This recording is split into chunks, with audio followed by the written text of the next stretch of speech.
आप लोगों ने नेता प्रतिपक्ष जूली जी का और प्रदेश अध्यक्ष डोटासरा जी का बयान सुना है।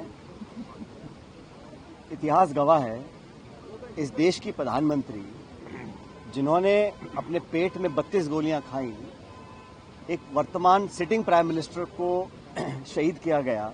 प्रायोजक हैं cancer healer centre, a new beginning. उस ऐसी महान नेता के बारे में, और ये परंपरा होती है जो व्यक्ति सदन का सदस्य नहीं है, व्यक्ति दुनिया में नहीं है, और वो महान महिला जो देश की प्रधानमंत्री रही हो, उसके खिलाफ इस प्रकार की बात बोलना प्रश्नकाल में, जहां उनका कोई संदर्भ नहीं था, उनकी धारणा कहीं ना कहीं जानबूझ के उनको अपमानित करने की थी, इसलिए जानबूझ के उस बात को रखा गया ताकि सदन और देश में उत्तेजना फैले।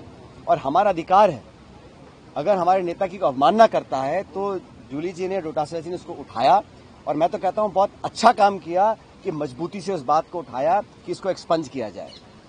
जो गतिरोध पैदा हुआ, सारे विधायकों ने धरना दिया, और हमारी मांग कितनी थी? मांग इतनी थी कि जिस मंत्री ने जानबूझकर इंदिरा जी का अपमान किया, और ये भाजपा की समानता देखिए आप, भारत सरकार पार्लियामेंट के अंदर अंबेडकर जी को अपमानित करती है और राजस्थान सरकार जयपुर के अंदर इंदिरा जी को अपमानित करती है। ये चाहते हैं कि कंट्रोवर्सी पैदा करो, नेताओं को भला बुरा कहो ताकि संवाद ना हो, सवाल ना पूछे जाए, जवाब देना ना पड़े। और मुझे बड़ा दुख है कि राजस्थान में परंपराएं नहीं रही। पूर्व मुख्यमंत्री हो माथुर साहब, पूर्व प्रधानमंत्री हो, उनके बारे में भला बुरा कहना बिना तथ्य के आधार पर, सिर्फ कीचड़ उछालना, ये किसी भी सरकार के मंत्री को शोभा नहीं देता। और सरकार का मुखिया मुख्यमंत्री होते हैं, उनको आके स्पष्टीकरण करना चाहिए था, एक्सपंज स्पीकर साहब को करना चाहिए था। बावजूद उसके 3-4 दिन के धरने के बाद जब इस बात पर सहमति बनी कि दोनों पक्ष अपनी बात रखेंगे, और हमेशा होता है, हर गतिरोध का समाधान चर्चा के बाद होता है। जब समाधान की ओर हम बढ़ रहे हैं, और पारिक साहब, जूली जी, डोटासरा जी, 3 लोगों ने पूरे प्रकरण पर अपना खेत पकड़ कर दिया सदन के पटन पर, उसके बावजूद भी सरकार के उस मंत्री ने ठीक नहीं समझा, सरकार के मुख्यमंत्री ने ठीक नहीं समझा कि अपना खेत पकड़ करे, उस मामले को एक्सपंज कराएं। इंदिरा जी के बारे में बुरा बोलना, और हम सब विधायक, आपने 6 लोगों को सस्पेंड किया, बिना वार्निंग के सस्पेंड किया। आपको लगता है कि आप 6 को सस्पेंड कर दोगे, 60 को सस्पेंड कर दोगे तो लोग आपको बहुत बहादुर समझेंगे। ये सदन इस प्रदेश की जनता की अमानत है, ये संपत्ति सत्ता की नहीं है। सत्ता विपक्ष दोनों गाड़ी के 2 पहिए हैं, और एक भूमिका हम लोगों की भी है। लेकिन आप नेताओं को अपमानित करो, हमको निलंबित करो, हमारी बात को सुनो ना, हमारे तो आप अपना खेत पकड़ करवा लो, और अपनी बारी आए तो आप पीछे हट जाओ। ये नैतिकता के आधार पर गलत है। आज जो हजारों की संख्या में लोग इकट्ठे हुए कांग्रेस पार्टी के आह्वान पर, नेता प्रतिपक्ष और डोटासरा जी के आह्वान पर, इस बात को दिखलाता है कि हमारे देश में परंपराएं, संस्कृति, इतिहास ऐसी नहीं है कि आप जो इस दुनिया में नहीं है, जो पदों पर रहे हैं, इनके बहुत से नेता दुनिया में नहीं है, हम उनके बारे में बुरा बोलें, कैसा लगेगा भाजपा के साथियों को? तो ये जो नई प्रकार की राजनीति उत्पन्न हो रही है, ये नकारात्मक राजनीति है। और आज में सब ने निर्णय किया है मिलकर कि हमारे 6 सदस्यों का निलंबित किया है। हम तमाम पूरा कांग्रेस विधायक दल, नेता प्रतिपक्ष के नेतृत्व में हम लोग सब साथ रहेंगे। सरकार की जिम्मेदारी होती है सदन को चलाना, विपक्ष की जिम्मेदारी नहीं है। ये जिम्मेदारी सरकार की है। सरकार नहीं चाहती कि कठोर सवाल पूछे जाएं, और जैसा डोटासरा जी कह रहे थे, मंत्रियों के जो जवाब आते हैं, किसी को कोई जानकारी नहीं है विभाग के बारे में, अटपटे सवाल आ रहे हैं, सत्ता पक्ष के विधायक छाती पीट रहे हैं कि हमको जवाब नहीं मिल रहे हैं। तो सरकार की जो परफॉर्मेंस है, उससे छुपने के लिए सदन बाधित रहे, गतिविधि ना चले, प्रक्रिया ना आगे बढ़े, पारदर्शिता खत्म हो जाए, हमसे कोई पूछे ना, सबसे आसान तरीका है गतिरोध पैदा करो और सदन को ना चलने दो। सदन को चलाना है तो मान सम्मान के साथ, जो समझौता हो गया, और जो माननीय मंत्री महोदय जो पहली बार के बने हैं, अपने विवेक से, कोई जिक्र इंदिरा जी का समय का था ही नहीं, प्रश्नकाल में जानबूझकर उनका जिक्र किया गया। और उससे बड़ी बात यह कि जो प्रदेश के प्रभारी है भाजपा के, अग्रवाल जी, वो क्या टिप्पणी कर रहे हैं? वो जिम्मेदार व्यक्ति हैं, उनको बुलाना चाहिए मंत्री को कि हमारे देश का कोई पूर्व प्रधानमंत्री हो, उसके खिलाफ सदन के पटन पर आप इलेक्शन में बोलो, भाषण दो, अलग बात है। सदन के पटन पर शपथ लेवा मंत्री एक देश की पूर्व शहीद प्रधानमंत्री के बारे में ऐसी बात बोलता है, और प्रदेश के प्रभारी उसको पीठ थपथपा रहे हैं। तो सरकार में ये मंशा बन गई है कि इस प्रकार का काम करो, सदन को बंद रखो।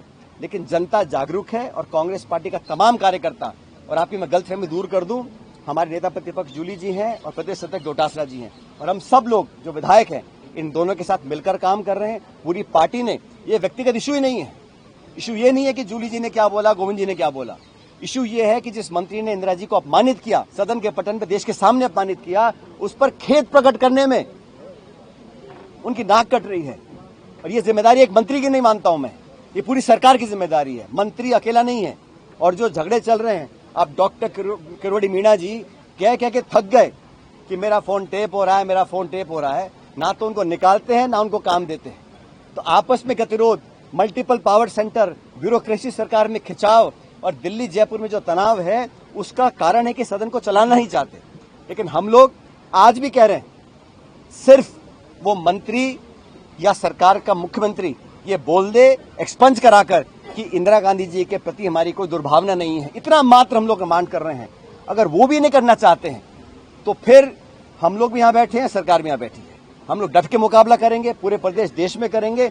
और हमारे 6 साथियों को निलंबित किया है, लेकिन हम 66 लोग हैं, हम एकजुटता के साथ रहेंगे। और सदन को अगर सरकार को चलाना है तो उनसे माफी मंगवा लें, हम सदन को चलाने के लिए तैयार हैं। पायलट साहब, आपकी बात माने तो आप लोग ट्रैप पे नहीं फंस रहे हो, कभी टेलीफोन टेपिंग के मुद्दे पर, कभी ये इंदिरा जी को दादी कहने के मुद्दे पर। पब्लिक कितने इशू है, सब इंस्पेक्टर परीक्षा को लेकर जो तमाशा चल रहा है, पानी के लेकर आंदोलन चल रहा है, आरपीएससी का मुद्दा है, पब्लिक के मुद्दे को छोड़कर ऐसा कौन सा मुद्दा है? हम लोग कई बार, मैं खुद दर्जनों बार कह चुका हूँ, सदन में गतिरोध की बात कर, सदन को चलने तो दे सरकार, लेकिन ऐसा नहीं है कि सदन अकेलौता प्लेटफॉर्म है। भर्ती की बात हो, आरपीएससी की बात हो, लॉ एंड ऑर्डर की बात हो, जो ब्लैकमेल हो रहा है महिला को शोषण होकर, उसको पूरे प्रदेश में हम लोग उठा रहे हैं। लेकिन सरकार की जिद आप देखिए, और जनता, मैं चाहता हूं कि एक्सपोज सरकार हो, उनको पता पड़े कि किस मानसिकता सरकार काम कर रही है। 1 साल 2 महीने सरकार को हुए हैं और अभी से ये लोग इतने भयभीत हैं कि बैकफुट पर हैं। इस मसले को लेकर मैं समझता हूं पूरी पार्टी का एकजुटता का एक रुख है, उस पर हम कायम रहेंगे। और फिर भी हमारा खुला न्योता है सबकी तरफ से, सदन को हम भी चलाना चाहते हैं, हम जनता के इश्यूज को सदन रखना चाहते हैं। सदन को चलाने के लिए सरकार को सिर्फ इतना चाहिए, उस स्टेटमेंट को एक्सपंज कराएं, खेद प्रकट करें, और हम सहर्ष सदन के अंदर जाकर बात रखेंगे। नेक्स्ट कदम क्या होगा?